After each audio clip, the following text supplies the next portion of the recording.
Hi everyone, I think आप सभी लोग बहुत अच्छे होंगे। तो आज के इस वीडियो में जैसा कि आप देख रहे हैं, आज हम बात करेंगे अरिथमेटिक प्रोग्रेशन। ये क्या होता है। मैंने इसका खाका पहले ही कुछ तैयार कर लिया है लिख करके, ताकि लिखने में ज़्यादा समय न लगे और आपको समझाने के लिए मुझे अधिक समय मिल सके। तो चलिए शुरू करते हैं हम। आज हम बात करेंगे अरिथमेटिक प्रोग्रेशन के बारे में। जो अंकगणित होता है, मैथ का जो अंकगणित वाला जो पोर्शन होता है अरिथमेटिक वाला, उसमें अरिथमेटिक प्रोग्रेशन क्या होता है सबसे पहले इसको जानते हैं। तो इसका मैंने डेफिनेशन लिख चुका है पहले ही। जैसे इसमें दिया गया है, लिखा है हमने कि गणित में समांतर श्रेणी अथवा समांतर अनुक्रम संख्याओं का एक ऐसा अनुक्रम है जिसके दो क्रमागत पदों का अंतर नियत होता है।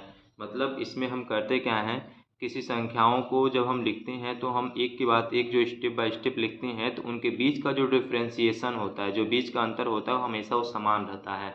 और जब वो समान रहेगा तो हम उस अनुक्रम को हम बोलेंगे समांतर अनुक्रम या समांतर श्रेणी बोलेंगे। जैसे मैं एक एग्जांपल लिख करके दिखाता हूँ।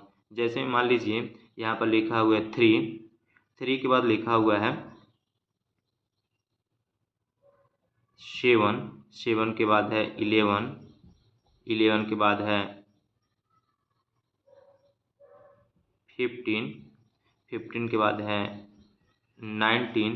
19 के बाद है 23।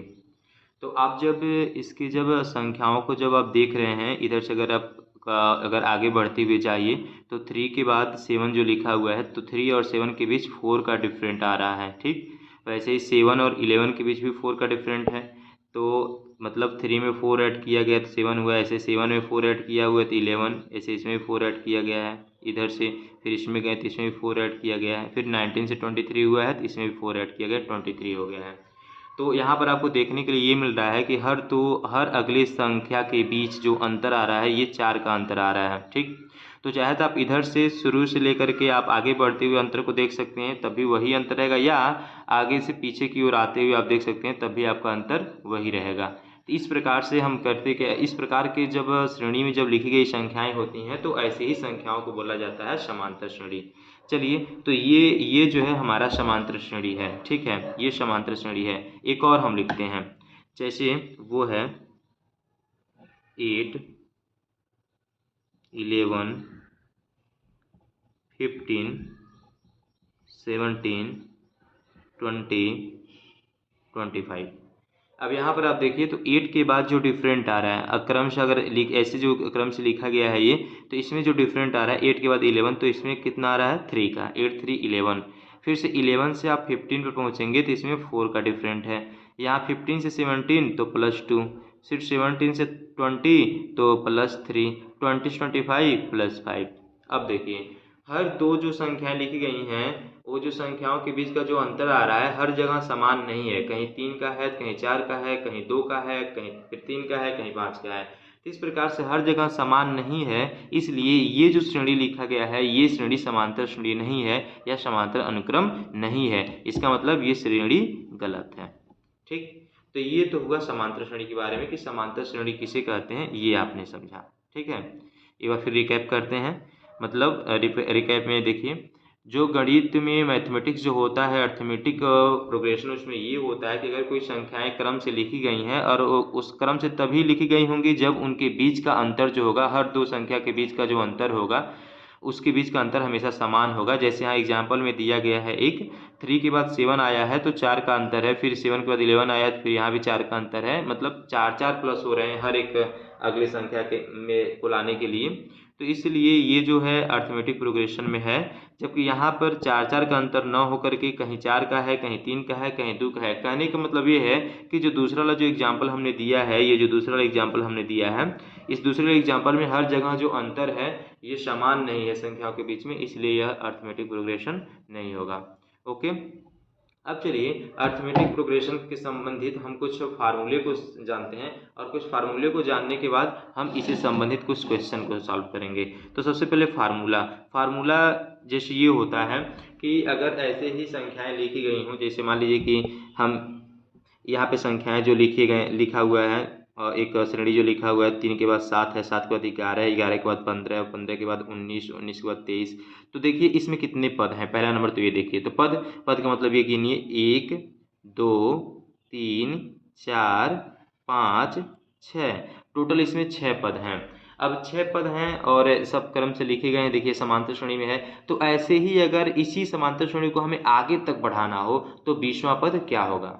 तो ऐसा करने के लिए आपको समय लगेगा इसमें जोड़ने के लिए, कि मतलब ऐसे 4 4 करते करते करते करते जाएंगे। अगर 50वां पूछ दिया गया तो और भी टाइम लगेगा। तो इसके लिए फार्मूला होता है, कि फार्मूला हम एक यहाँ पर बताएंगे आपको, जिसके माध्यम से आप आसानी से क्या कर सकते हैं, क्वेश्चन को सॉल्व कर सकते हैं फार्मूला के माध्यम से।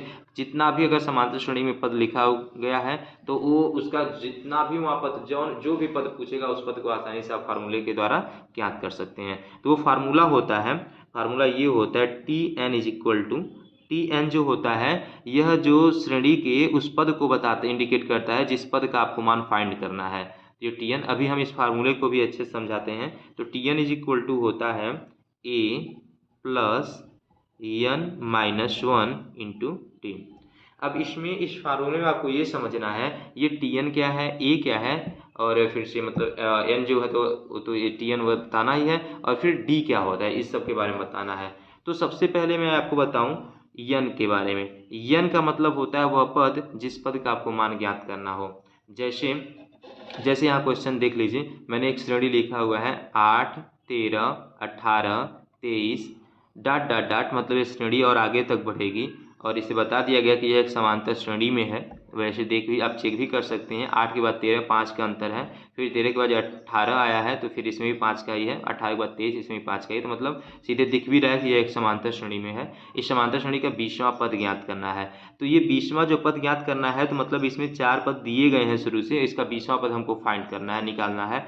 तो ऐसे ही क्वेश्चन को सॉल्व करने के लिए ये फार्मूला हमको यूज में लाना है।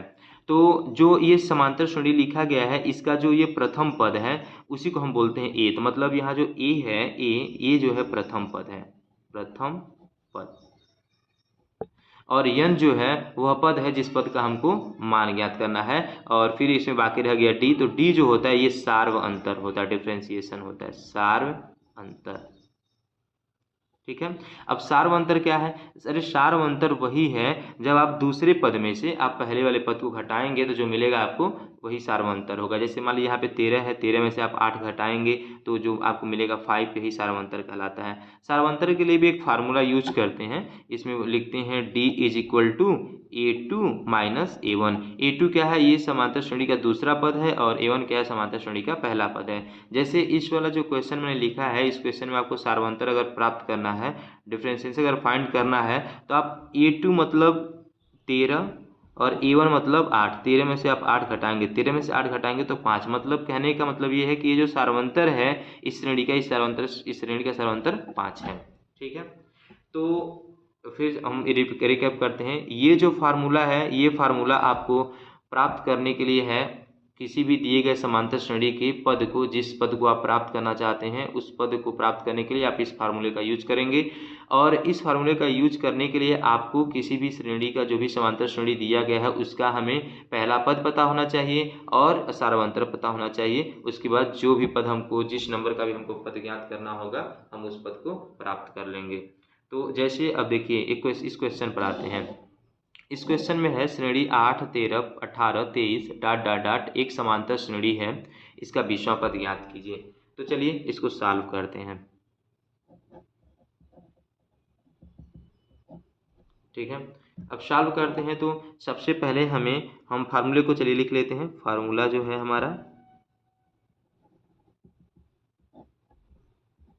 T N is equal to A plus N minus 1 into D. तो ए जो है हमको पहले फाइंड करना होगा, ए क्या है? तो ए जो होता है हमारा प्रथम पद होता है, तो प्रथम पद जो है 8 है। ठीक। उसके बाद हमको ज्ञात करना है डी क्या है?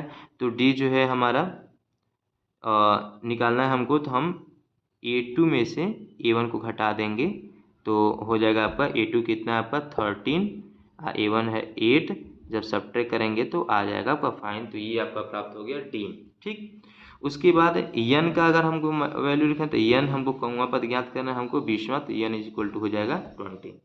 तो चलिए अब हम निकालते हैं T20 कितना आएगा हमारा। तो देखिए पहले हम क्या करेंगे, प्रथम पद लिखेंगे, प्रथम पद ए की जगह पे हमारा कितना है 8 प्लस n मतलब 20 माइनस 1 और गुणे डी जो डिफ्रेंसिएशन आया कितना आया है 5 लिख लेंगे। अब हमारा विश्वा पद प्राप्त हो जाएगा आसानी से 8 प्लस 20 में से एक जगह कितना हो जाएगा 19 और इंटू 5। तो सबसे पहले करना क्या है आपको मल्टीप्लाई कर लीजिए 19 का 5 में, तो 19 का 5 में करेंगे कितना हो जाएगा 95। फिर 95 में आप 8 को ऐड कर लीजिए तो 8 और 5 हो जाएगा 13 को 3 और 9 1 10 103। ये हो जाएगा आपका आंसर। कहने का मतलब है आप लिख सकते हैं अतः दिए गए श्रेणी का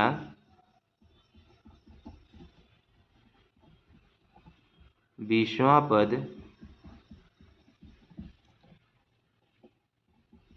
103 होगा। ठीक है, तो ये रहा आपका आंसर। ठीक है, उम्मीद है आपको समझ में आया होगा। अब इसके बाद बढ़ते हैं अगले वाला जो फार्मूला है इसका।